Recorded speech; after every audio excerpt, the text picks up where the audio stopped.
제가 금요일 저녁에서 비행기를 타서 오늘 새벽 아침 6시 30분에 공항에 휴스턴에 다시 돌아왔습니다. 제가 어디를 갔다 왔었냐면 천국 밑에 999국이 있어요. 그곳이 바로 시애틀입니다. 하나도 안 우스운가 보죠?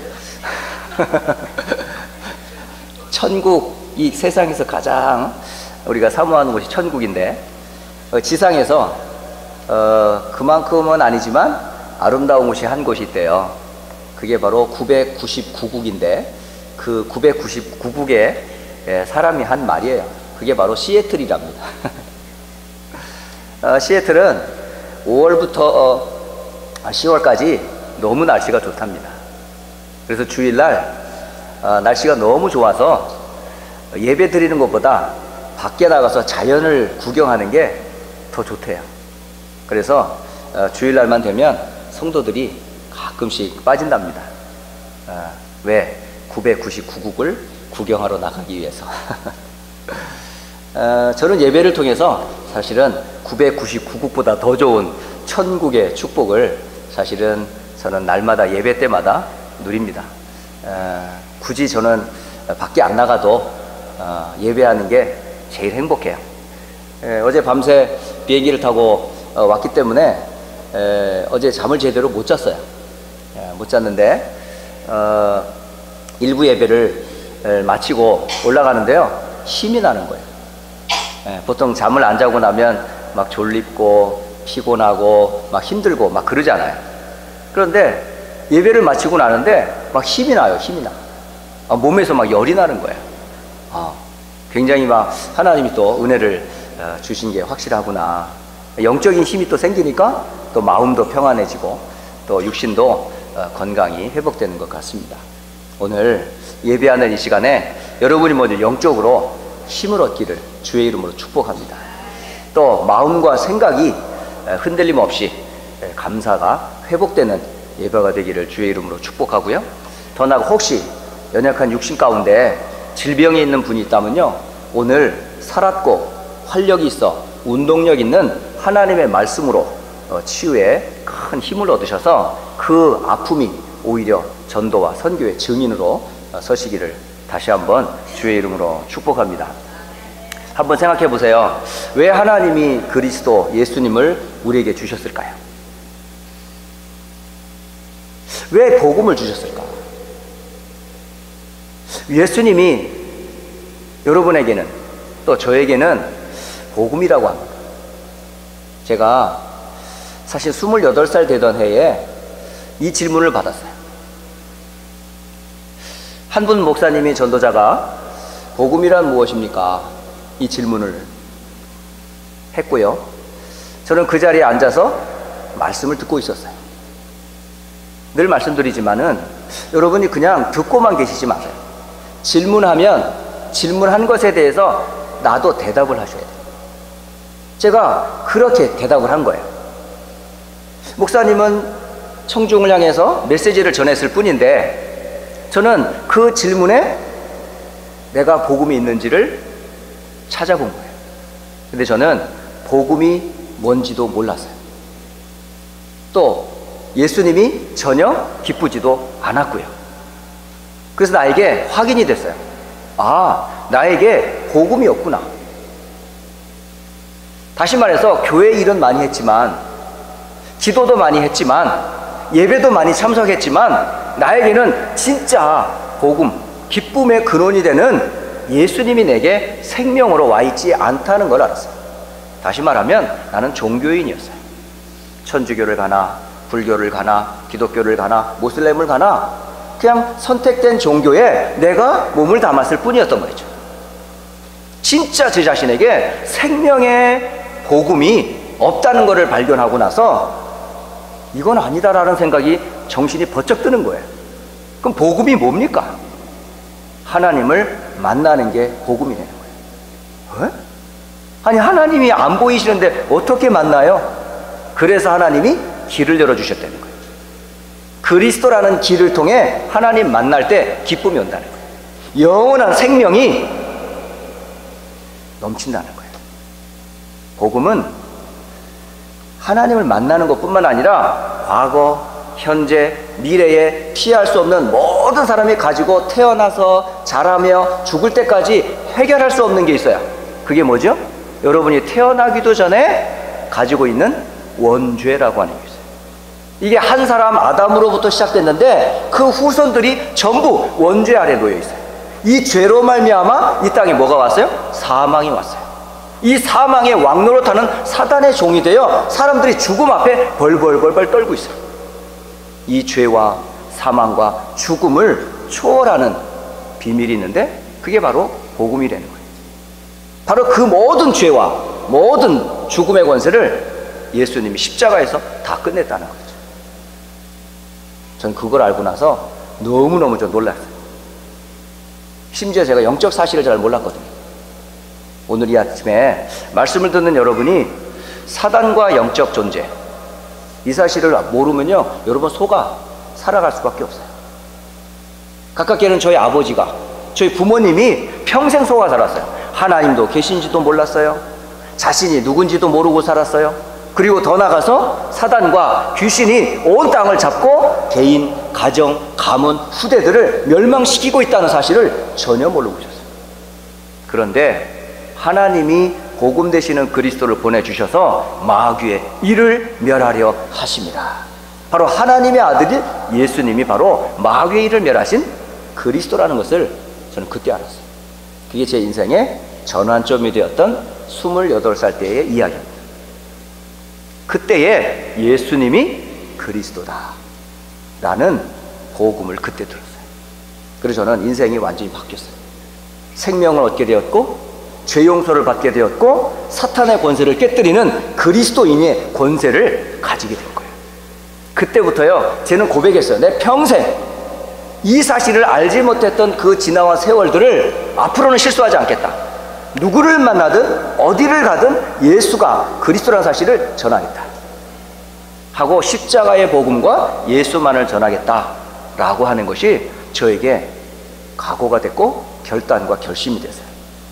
오늘 이 아침에 여러분에게 있어 복음이 뭔지, 나의 복음을 오늘 확정하셔야 돼요. 나는 복음을 얼만큼 알고 있고 얼만큼 누리고 있으며 누구를 만나든지 그 예수의 복음을 말할 수 있도록 준비가 되어 있는지. 오늘 주일 강단의 제목이 뭐죠? 복음을 주신 목표가 있어요. 하나님이 이 복음을 왜 주셨을까요? 복음의 목표. 하나님이 그냥 복음을 주신 게 아니고 이 복음을 통해 3가지 목표를 이루라고 복음을 주셨어요. 그 첫째가 바로 뭐냐면 여러분을 성령의 사람으로 만들고자 복음을 주셨다는 거예요.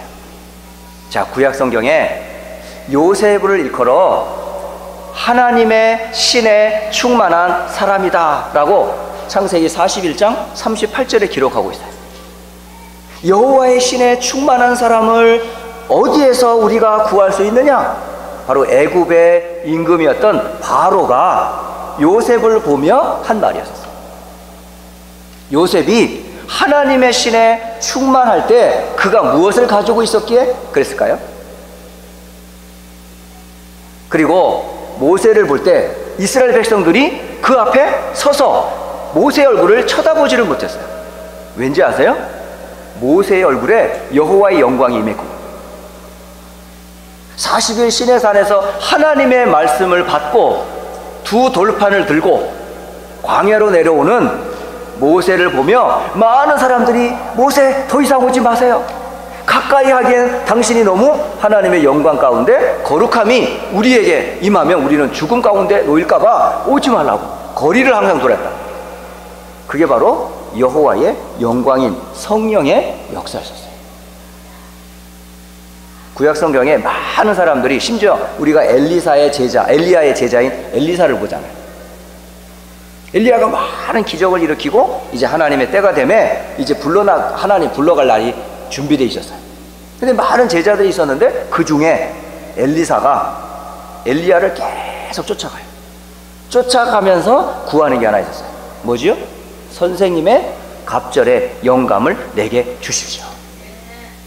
바로 그게 하나님의 영, 바로 성령이에요. 그러면 지금 요셉도 그렇고 모세도 그렇고 엘리사도 그렇고 심지어 사도 바울과 초대교회가 무엇을 항상 가지고 있었단 말이죠? 하나님의 영에 감동될 수밖에 없었던 내용이 있었어요. 그게 바로 뭐죠? 복음이에요. 복음을 통해 하나님은 우리를 성령의 사람으로 만들기를 원하세요. 여러분, 진짜 하나님의 신에 감동되고 진짜 그리스도 영으로 감동되려면요, 무엇을 알아야 되는 줄 아세요? 그리스도의 복음을 분명히 알아야 돼요. 그러지 않으면 절대 우리가 영적 싸움에 승리할 수 없어요. 그래서 오늘 에베소서 6장 10절에 이렇게 말해요. 여기 끝으로 오라고 돼 있어요. 이 편지거든요. 지금 에베소서 1장에서부터 6장까지 사도 바울이 감옥에서 편지를 쓴 내용이에요. 시작은 하나님의 구원이 이미 너를 태어나기 전 창세전부터 준비되어 있다. 너의 구원의 시작이 하나님이 준비했어. 그리고 너를 과거, 현재, 미래, 죄와 사단과 죽음, 지옥으로부터 건져낼 복음을, 구원의 비밀인 그리스도를 이 땅에 하나님이 보내셨어. 그 복음을 지금 유대인만이 아니라 헬라인이고 에베소 사람들 너희들에게도 복음을 주셨어 라고 전도와 선교의 비밀을 알려주신 거예요. 그리고 각 교회에 직분을 세워주셔서 그 직분을 통해 교회를 세우시고 교회를 통해 성도를 온전케 하고 봉사의 일을 하게 하고 그리스도의 몸을 세우게 하셨어요. 그리고 그리스도 예수 안에서 우리를요, 이 구원의 이유가 되시는 그리스도, 그리고 세계복음화라는 전도와 선교의 대열에 서게 하신 것을 에베소서 1장에서부터 차근차근 설명하다가 마지막 6장에 가서 끝으로 라는 단어를 딱 썼어요. 마지막에 이제 편지를 마치려고 할 때에 중요한 메시지를 딱 주었어요. 그게 뭔지 아세요? 주 안에서와. 이게 바로 저와 여러분이 있어야 될 현주소예요. 여러분 지금 어디에 있어요? 주 안에서, in Christ. 그리스도 안에 있는 사람과 그리스도 밖에 있는 사람 완전 다릅니다. 여러분은 지금 그리스도 안에 있습니까? 그리스도 밖에 있습니까? 그리스도 밖에 있는 사람은요, 세 가지 중심을 가지고 있어요. 그리스도 밖에 있는 사람은 나 중심으로 살아갑니다. 그리스도 밖에 있는 사람은 돈 중심, 물질 중심으로 살아가게 돼 있어요. 그리스도 밖에 있는 사람은요, 성공과 세상을 중심으로 열심히 지금도 살아가고 있어요. 그 속에서 자신을 발견하려고 틀린 각인들을 지금도 새기고 있어요. 이게 사실은 헛된 성공, 헛된 물질, 헛된 자아예요. 우리 원래 인간이 그게 아니란 말이에요.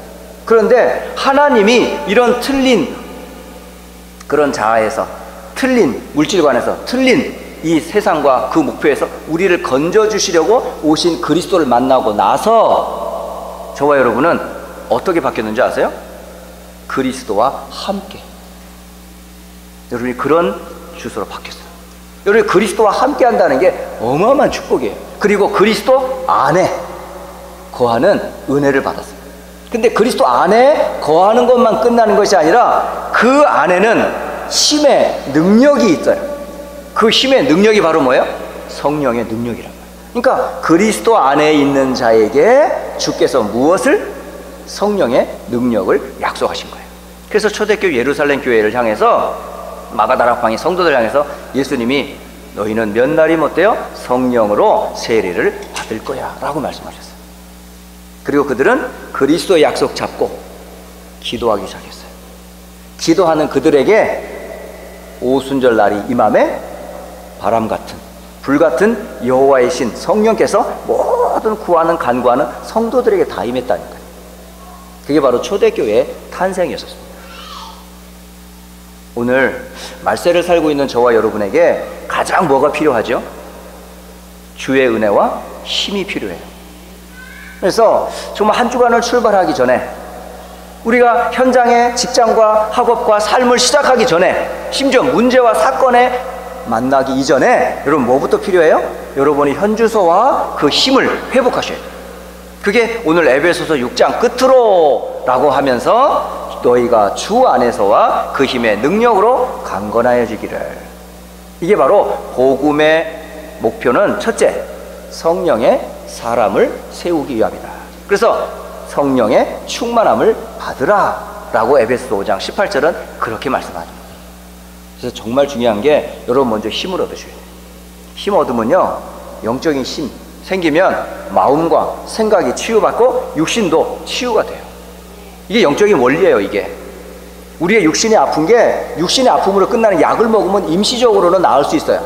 그런데 마음은 평안하지 않아요. 약을 먹는다고 마음이 평안한 건 아니에요. 또 무슨 마음이 평안한 약을 또 취하고 또 혹시 쉬면 마음은 혹시 평안할 수 있어요. 근데 우리 영혼은 치유가 안 돼요. 순서가 뭐죠? 영혼이 잘됨 같이 범사가 잘되고 강건하기를 내가 간구하노라. 이게 영적 원리예요. 그러니까 오늘 여러분 영적인 힘 얻으시고 마음과 생각에 힘 얻으시고 심지어 육신도 그리스도 이름으로 치유받기를 주의 이름으로 축복합니다. 그래서 복음을 주신 첫 번째 목표가 뭐라고요? 하나님의 성령으로 충만케 하기 위하여, 다시 말해서 성령의 사람으로 만들기 위하여 복음을 주셨다는 거예요. 자, 두 번째, 복음을 주신 두 번째 이유가 또 뭐냐면, 여러분 이 땅은 눈에 보이지 않는 영적 싸움의 현장이에요. 눈에 보이는 혈과 육의 싸움이 아닙니다. 진짜 우리가 싸워야 될 대상은 지금요 비웃고 있어요. 우리를. 왜? 우리는 엉뚱한 싸움하고 있거든요. 부부싸움도 육신적인 싸움만 해요. 세상도 지금 육신적인 것 가지고 싸워요. 이 가지고 서로 뜯어먹으려고 난리야 난리. 그러니까 세상에서 자리, 명예, 육신적인 것 이것 가지고 지금 싸우고 있거든요. 그 뒤에서 사단이 팔짱 끼고 비웃고 있다고요. 진짜 구원받은 성도들이 싸워야 할 대상자가 누군데? 그게 누구예요? 혈과 육을 상대하는 싸움이 아니에요. 우리 상대가 틀려요. 저 여러분이 싸워야 될 대상이 누구예요? 사람이 아니에요. 육신이 아니에요. 보이는 게 아니에요. 보이지 않는 배우의 영적인 존재가 있어요. 그 존재가 오늘 에베소서 6장 12절에 나와 있어요. 그래서 여러분 있죠?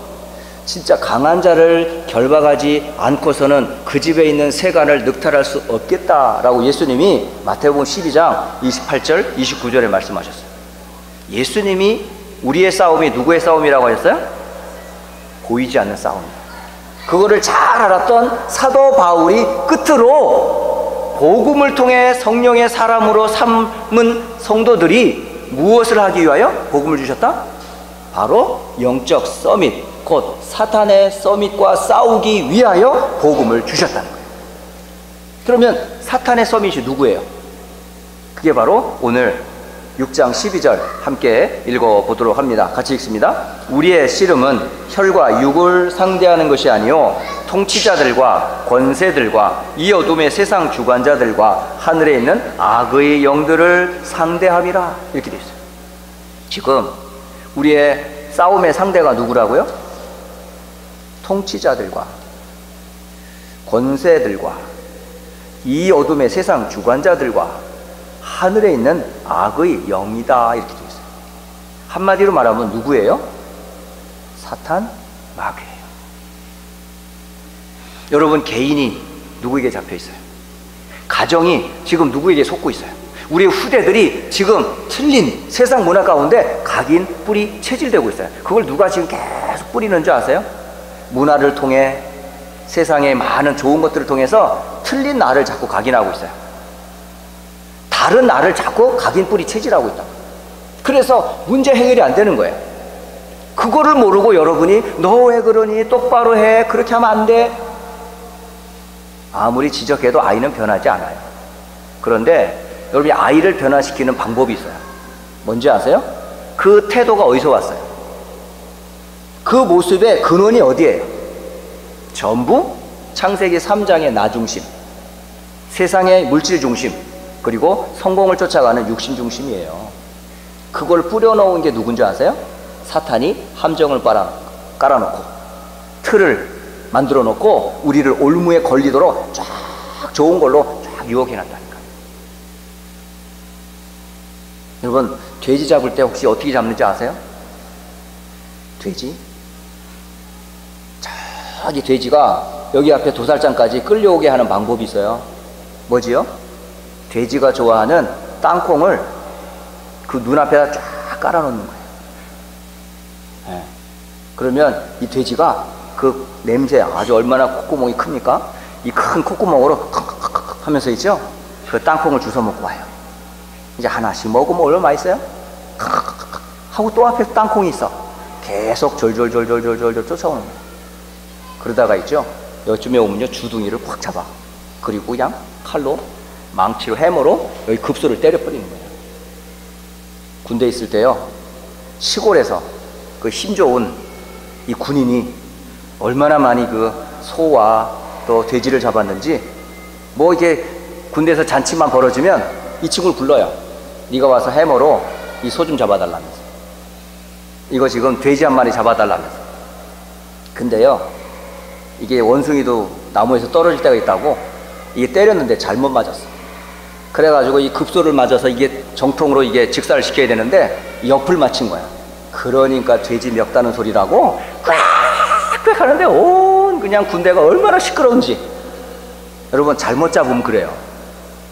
그러니까 제대로 잡으려면 급소를 찔러야 되거든요. 제가 왜 이런 얘기를 합니까? 저와 여러분이 다 지금 마귀가 걸려놓은 함정과 틀과 올무에 지금 졸졸졸졸 쫓아오다가 결국은 우리가 잡혔단 말이에요. 우리 속고 살았단 말이에요. 그래서 하나님께서 지금도, 사단은 우리를 지금 멸망의 함정, 틀, 올무를 가지고 역사하고 있는 이 사탄을 꺾어야 되는데, 눈에 보이는 것만 쫓아가니까 딸이 이상해요, 아들이 이상해요, 엄마 아빠가 이상해요, 남편이 이상해요, 뭐 부인이 이상해요. 다 틀리게 보는 거예요. 그게 남편을 그렇게 만든 게 누구예요?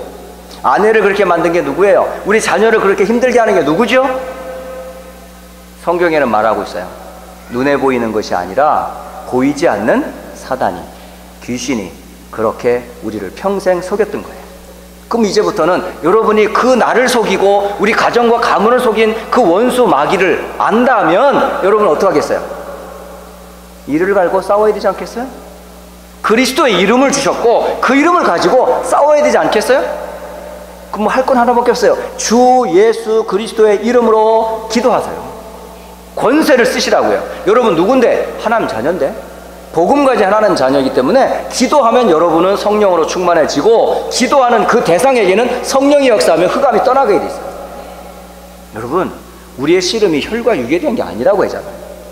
예수 그리스도의 권세 있는 이름으로 기도할 때 통치자들 배후의 역사는 흑암, 권세자들 배후의 역사는 흑암, 이 세상의 어둠의 주관자들의 배후의 역사는 흑암, 하늘에 있는 악한 영들이 결박된다니까요. 그때부터 문이 열려요. 그때부터 하나님의 뜻이 이루어지는 거예요. 그걸 모르고 여러분이 계속 지금 뭐죠? 속고 있는 거예요. 왜 복음을 주셨다고요? 여러분 자신이 하나님의 영인 성령의 충만함으로 하나님의 사람으로 삼기 위함이 첫째이고, 여러분 자신에 대한 계획이에요. 두 번째는 뭐죠? 이 대적을 여러분 정확하게 알아야 돼요.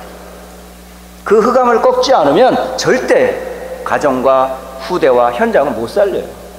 그래서 여러분이 그러려면 해야 될 게 있어요. 싸우려면 그냥 가면 안 돼요. 뭐 해야 돼요? 복음이라는 걸 가지고 여러분이 무장을 하셔야 돼요. 그게 세 번째가 바로 뭐죠? 오늘 하나님의 전신 갑주로 무장해라 라고 돼 있어요. 싸우는 군인이 맨몸으로 싸울 수가 없잖아요. 반드시 싸우는 군인은 뭘 하고 돼? 완전 군장이라는 게 있어요. 완전 군장. 머리부터 발끝까지 모든 장비, 심지어 밖에 나가서 한참 싸워야 되기 때문에 모포를 포함해서 모든 뭐 반합을 포함해서 모든 짐을 다 챙겨야 돼요. 그걸 몇 분 안에? 5분 안에, 10분 안에 챙겨가지고 튀어나가야 돼요. 여러분이 무장을 해야 된단 말이에요. 언제 어느 때 사단이 치고 들어올지 몰라요. 그러니까 여러분이 무장하지 않으면 안 돼요. 그래서 무엇부터 무장해요? 머리부터 발끝까지. 오늘 성경대로 말하면 첫째 한번 볼까요? 여기 한번 이 14절, 에베소서 6장 13절 보세요. 자, 한번 같이 읽어봅니다. 시작. 그러므로 하나님의 전신갑주를 취하라. 이는 악한 날에 너희가 능히 대적하고 모든 일을 행한 후에 서기 위함이라. 이게 선다는 말이 뭐죠? 선다는 말은 승리한다는 말이에요. 반대로 넘어진다는 말은 뭐죠? 패배한다는 말이에요. 여러분이 싸워서 승리하려면 어떻게 해야 된다? 하나님의 전신 갑주를 취하라고 돼 있어요. 입으라고 돼 있어요. 입지 않으면 설 수가 없어요.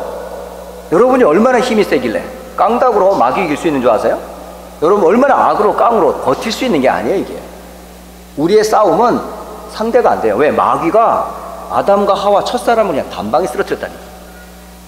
우리는 타락한 인간은 사단이 넘은 전부 물질, 세상, 성공에 다 걸려들어가지고 모든 사람이 다 죄 가운데 빠져 있는데요. 문화가 되어 있는데요. 그게 전통이 되어 있는데요. 그게 부모, 자식, 후대에게 계속 전달되고 있는데요. 그게 세상인데요. 우리가 어떻게 마귀와 그의 꾀기를 이겨낼 수가 있어요? 못 이겨요. 절대 못 이겨요. 그래서 그리스도 안에서 힘의 능력으로 강건해져야 될 이유가 거기 있고, 그게 복음이에요.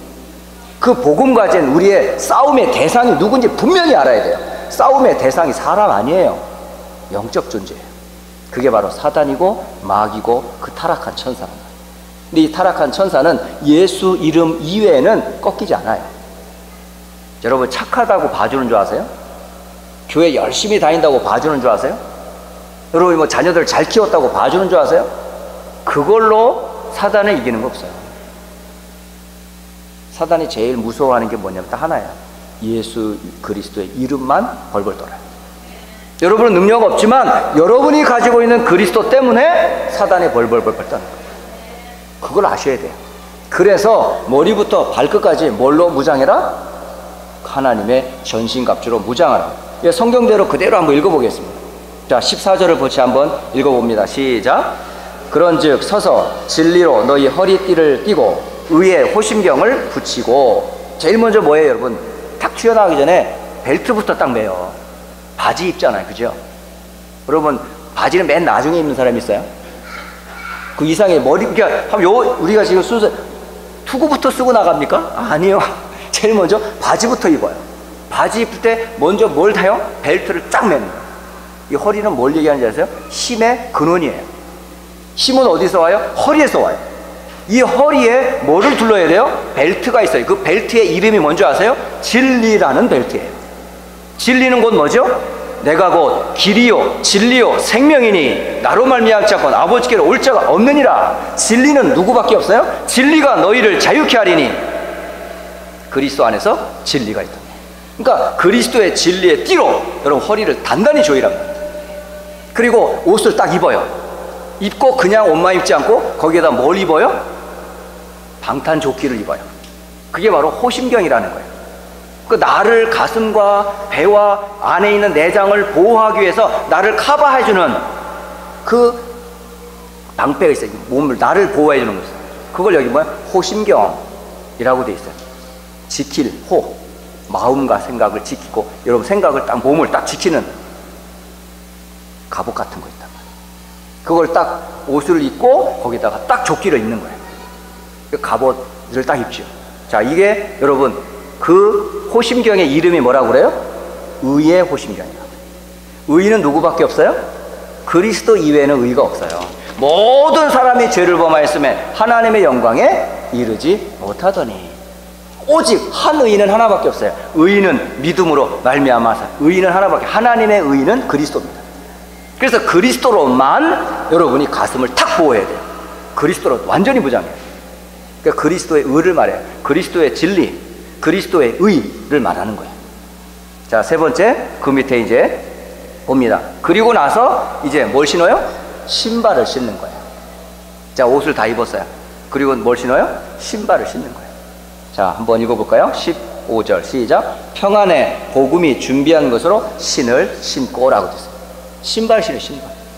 이 평안의 복음은 평화라고 그래요. 하나님과 우리 사이에 막힌 담을 그리스도께서 평화, 화평케 하셨단 말이에요. 그러니까 평화의 복음 되시는 그리스도를 말해요. 그러니까 여러분이 가는 곳 머문 곳에 뭘로 화목해 하세요? 부부간에 뭘로 화목하죠? 부모와 자식 간에 뭘로 화목되죠? 직원과 부하 직원과 뭘로 화목되죠? 세상과 하나님과 뭘로 화목될 수 있어요? 화목되는 거 하나밖에 없어요. 그리스도로 밖에는 화목이 안 됩니다.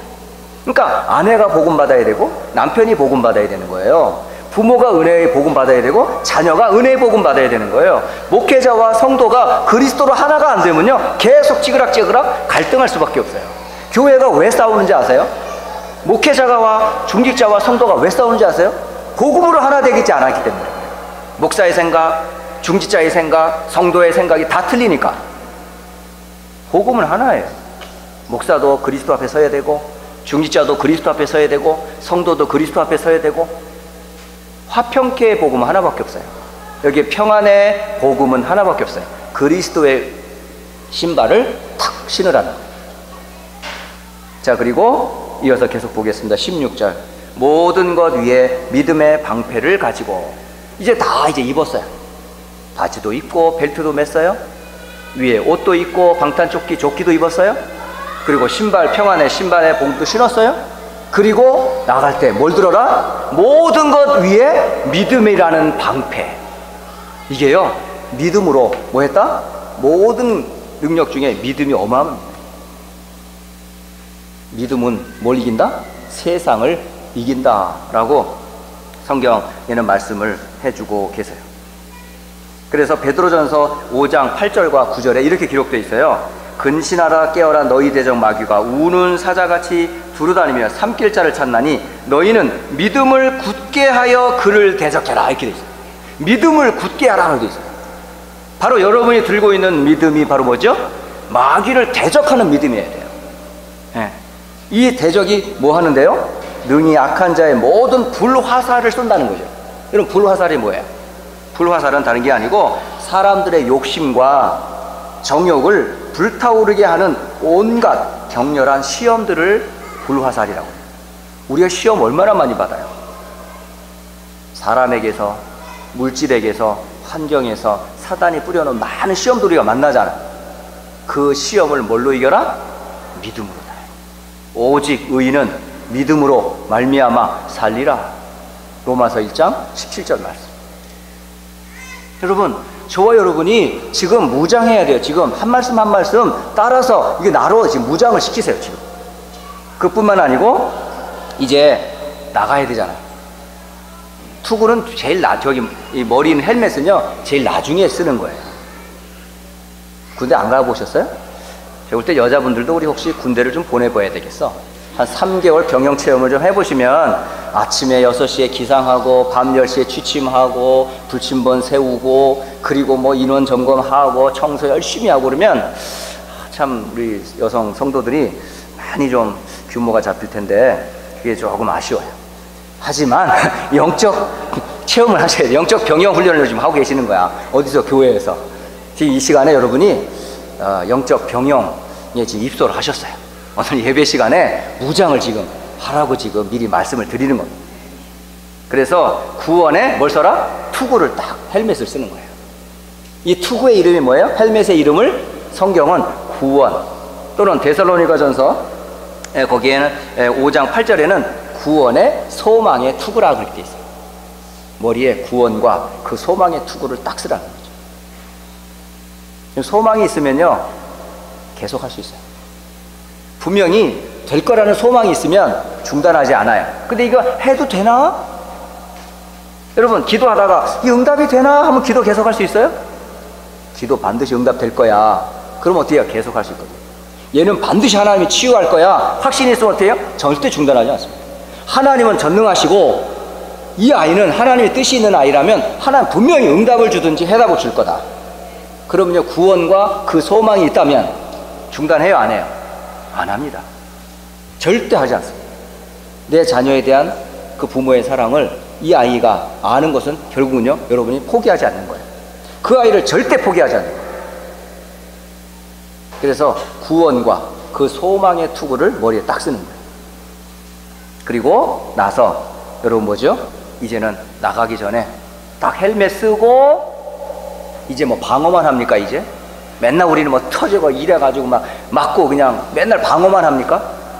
그러지 않잖아요. 싸우려면 뭐가 있어? 무기가 있어야 되잖아. 그때 마지막에 들고 가야 될 게 하나가 있어요. 여러분 이게요 뭐예요? 성경에 그렇게 돼 있어요. 구원의 투구 쓴 다음에 여러분의 손에 오른팔잡이는 오른손에 왼손잡이는 왼팔에 옛날에 뭐 방패는 왼손 항상 이러더라고요. 오른손, 이거 왼손, 오른손잡이를 향한 그림이란 말이에요. 어떤 사람 왼손이 더 잘 쓴단 말이에요. 그러면 이 오른손에다가 뭘 씌워야 돼? 이 방패를 딱 씌우고 왼손에다 칼을 들어야지. 이 왼손으로 싸우는 거거든. 그러니까 여러분이 오른손잡이에요? 그럼 왼손에 방패를 들고, 여러분 오른손잡이에요? 그러면 오른손잡이 뭐지? 왼손잡이에요? 오른손에다가 방패 들고 왼손 가지고 그냥 이게 주특기란 말이에요. 주특기 아시겠죠? 말씀에 주특기가 있잖아요. 거기에다 뭘 잡아라? 무기를 잡아라. 그 무기의 이름이 뭔지 성령의 검이래요. 그게 바로 뭐라고 되어 있어요? 성령의 검, 곧 하나님의 말씀을 가져라 라고 되어 있어요. 하나님의 말씀으로 여러분 나를 세워야 돼요. 여러분 성경을 많이 알지 않아도 돼요. 하지만 날이 선 하나님의 말씀이 반드시 있어야 돼요. 나를 살리는 말씀, 사탄의 머리를 깨뜨리는 말씀, 응답받을 수밖에 없는 말씀. 그래서 말씀 정리를 하라는 거예요. 무슨 말씀인지 아시죠? 그래서 말씀이 정리, 날선 나의 말씀을 정리하라는 거예요. 십자가를 그릴 때 한 요절 속에 그게 좌우의 날선 검이라는 거예요. 여러분 칼하고 검하고 차이가 뭐예요? 칼, 주방에서 쓰는 칼이 있어요. 그죠? 주방에서 쓰는 칼은 날이 어디로 돼 있어요? 밑으로만 해요. 밑으로. 위에도 칼 쏘면 어떻게 될까? 다쳐요. 그래서 칼은 날이 한쪽밖에 없어요. 근데 검은 어떻게 돼 있어요? 한쪽만 있으면 안 돼요. 이렇게는 겼는데 이렇게 하면 또 무디잖아. 안 되잖아. 그래서 양쪽에 날이 있어요. 그래서 휘두르면 다 그냥 비어지는 거예요. 그 검의 이름이 바로 하나님의 말씀이라는 거예요. 여러분 예수님도 마귀 앞에서 시험 받을 때 뭘 가지고 이기셨어요?